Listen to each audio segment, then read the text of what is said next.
Friends, you must have heard many stories about the Indian Army, police officers, and even lawyers. But have you ever heard the story of a doctor who stayed posted at the border and saved the lives of soldiers? That doctor treated soldiers even while bullets were raining around him.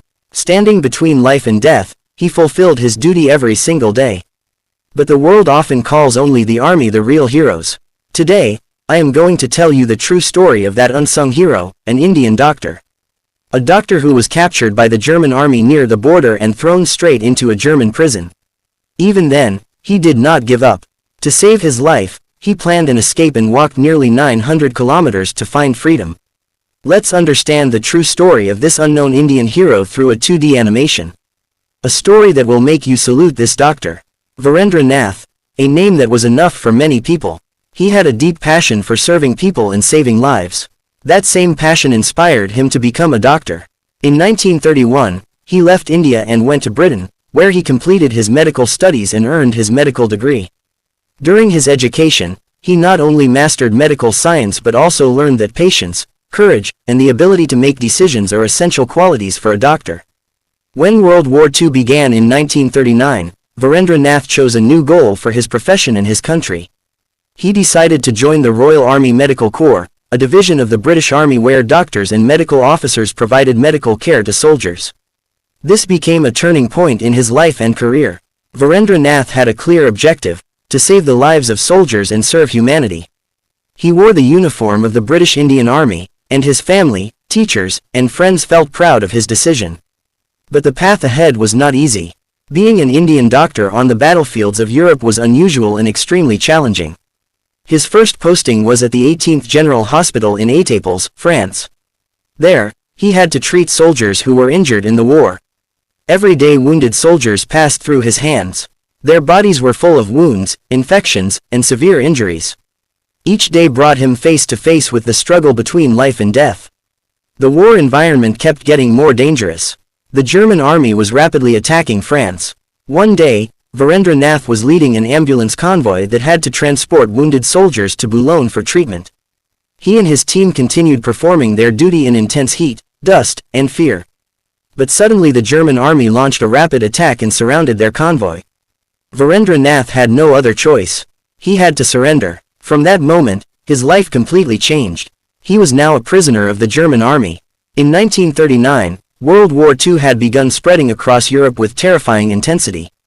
Germany invaded Poland, and the British Empire and its allies were pulled into the war. Fear and uncertainty filled the entire continent. Streets and cities echoed with marching soldiers and preparations for battle. To keep soldiers alive and treat the wounded, the British Army began sending Indian Army doctors to Europe. One of those doctors was Virendra Nath Mazumdar. Traveling to Europe during wartime was extremely dangerous. Ships and trains could be bombed at any moment. War-torn regions and constantly changing political conditions made everything more difficult. Virendra Nath was posted directly on the front line. At the hospital in Étaples, his job was not just treating injured soldiers but saving their lives at critical moments. The soldiers arriving at the hospital were from many different countries: British, Indian, and sometimes French. Treating their wounds and infections was never easy. Bombings and artillery fire echoed across European cities and roads constantly. In such an environment, everyone had to rely on courage, patience, and quick thinking. Virendra Nath not only treated soldiers but also kept himself mentally strong. He realized that the work of a doctor is not limited to medicine, it is about protecting humanity in the battle between life and death. Soon after being posted in Étaples, he sometimes had to travel to the front line to give primary treatment to soldiers. One day, while he was visiting the front line to check wounded soldiers, German troops suddenly attacked. A large German unit appeared in front of them, and the situation quickly became critical. With no weapons and no military power, Virendra Nath and his companions had to surrender. The Germans declared them POWs, prisoners of war. This meant their lives were now completely under German control. He was sent to Colditz Castle, one of the most secure prisons in Europe at the time. Colditz Castle was famous for holding prisoners who were considered extremely dangerous or highly likely to escape. The walls were high, the security was strict, and guards watched the prisoners constantly. Everyday prisoners had to go through roll calls, inspections, and strict monitoring.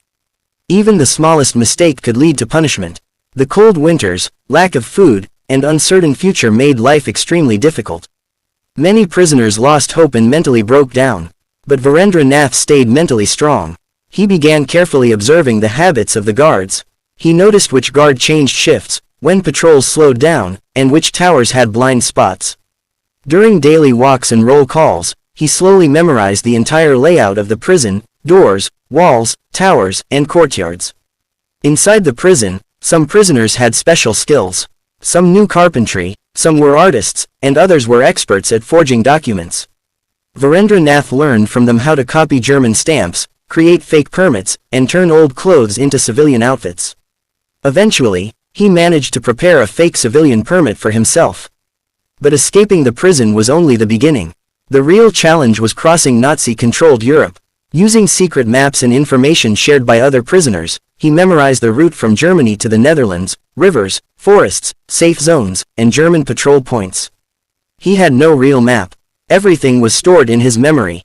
The risk was enormous. If caught, he could be shot on the spot or tortured and placed in solitary confinement. Still, Virendra Nath made a decision.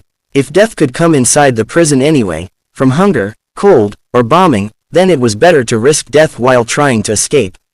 After months of planning, the night finally arrived. 2:43 a.m., the moment he had been waiting for. At that time, guards were the most tired, patrols slowed down, and the courtyard remained dark. Virendra Nath wore his fake civilian coat, wrapped cloth around his shoes to silence his footsteps, and placed the forged documents in his pocket. This was the night he would challenge the walls of Kolditz Castle. But friends, the story does not end here. The real journey was about to begin, a 900-kilometer walk across enemy territory, where death waited at every step. The rest of the story will continue in the next part. If you don't want to miss it, make sure to subscribe to the channel.